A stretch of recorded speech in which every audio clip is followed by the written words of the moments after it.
See this Merle Haggard record I got Merle Haggard and Willie Nelson. These records right here were a big influence on me when I was growing up as a kid.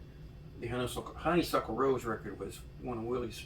I love that record right there. But this Merle Haggard record too, man, is one of my all-time favorites. And it's called Back to the Bar Rooms, and it's a great record, man. Oh, it's back to the ballrooms, right back to drinking again. Maybe someday you'll love me enough to stay with me, and whiskey won't be my best friend. But it's back to the ballrooms again. What a singer, man. That, you know, they just don't make records like that anymore. I'm not going to really get off on that subject because I'm not one of these guys that's Florida Georgia Line shouldn't do this or they shouldn't do that. Music is music, and to me it's either good music or bad music, and that's the way I look at that stuff. But man, these guitar players that play on all this stuff, Reggie Young, I don't know any of you young guys out there that don't know who Reggie Young was. You need to search on YouTube and check him out. He's the guy that did he played on tons of records. He did the big rides on Stay Here and Drink from Merle. And, he was one of the guys. Roy Nichols might have been on there too, I'm not sure. Roy was, for the guys that don't know, Roy Nichols was Merle's guitar player. He's one of the Strangers for years and years. And, man, he was the guy that, he had the telly-tone, man, and the twang and that Bakersville sound. And, those guys were just incredible. Back then artists had a band. I mean, they had a band of guys that played together as a unit, and they went out. There was no substitutes or, hey, I got to get a new drummer this week, or hey, I got to get the bass player this week. None of that happened. You was either in the band or you wasn't back in those days. And a lot of guys want to go out and play with this guy, and a lot of guys want to go 14 different bands, and that's cool. I'm not knocking anybody. Everybody's trying to make a living, but I miss the days of bands, and artists and their band. I mean, Jerry Reed and his band, phenomenal, man. I got to do 4 shows with Reed back in the 80s, and that band was just Keaney Penny on guitar, and all those guys were just incredible. Paul Franklin, before anybody knew who Paul Franklin was, he was working with Reed. Look up Jerry Reed Half and Half record, half singing, half instrumentals, and that's Franklin, man.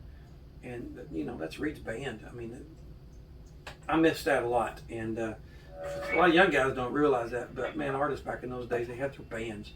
It was Merle Haggard and the Strangers, Buck Owens and the Buckaroos.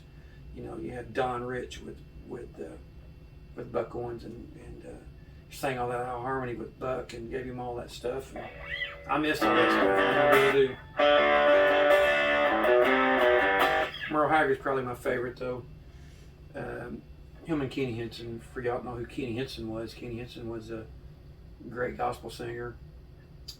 He was on the level with Merle. I mean, he was a gospel singer, but my gosh, that guy could sing. And he turned down every record deal in Nashville. But he was a gospel singer. We lost him to cancer in '95, and he was really young when he passed. And just an awesome singer, man. Look him up. The Henson family, Keaney Henson. But Merle is probably Merle and George, and all that stuff. Man, I grew up on that stuff, and Jerry Reed, he was just amazing. But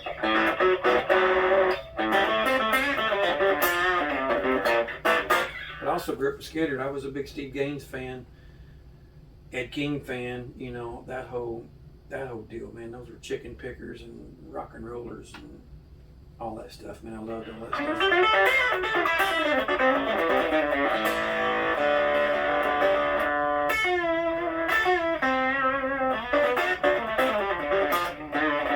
I got the mini twin out. I think my battery's going down.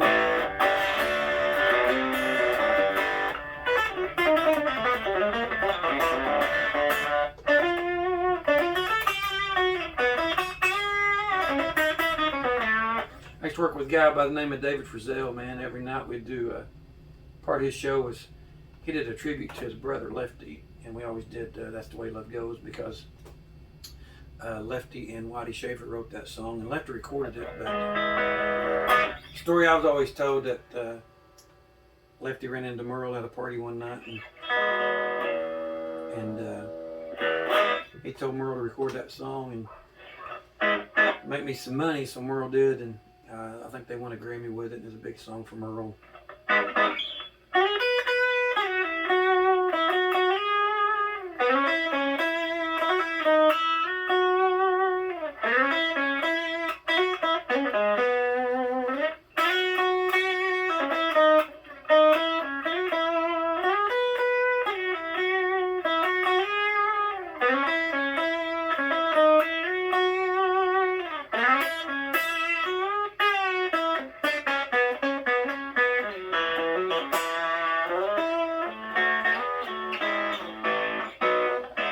That's the way love goes, babe.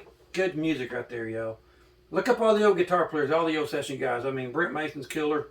We all know Brent, and but look at Reggie Young up, man, and Roy Nichols, and Don Rich. All these guys, these California guys. Pete Anderson pretty much played with Dwight, gave him his sound, and all these guys, man. Just there's monster players out there that you need to look up. You learn a lot from them guys, and I did. I grew up on that stuff, man, and like Skinner, Ed King, and Ed King, man, he was the guy that co-wrote Sweet Home. He come up with him and Gary Roston. I think Gary Roston came up with that, and then Ed King came up with the other stuff, and of course Ronnie Van Zant put the lyrics to it. The rest is history. But man, it all revolves, most songs will revolve around, or back in those days anyway, they revolved around licks and guitar players and band members and keyboard players, come up with licks and song hooks. I mean, there's lyric hook, and then there's licks that just makes a hit song too. But check it out, man. Thanks for watching. Catch you later.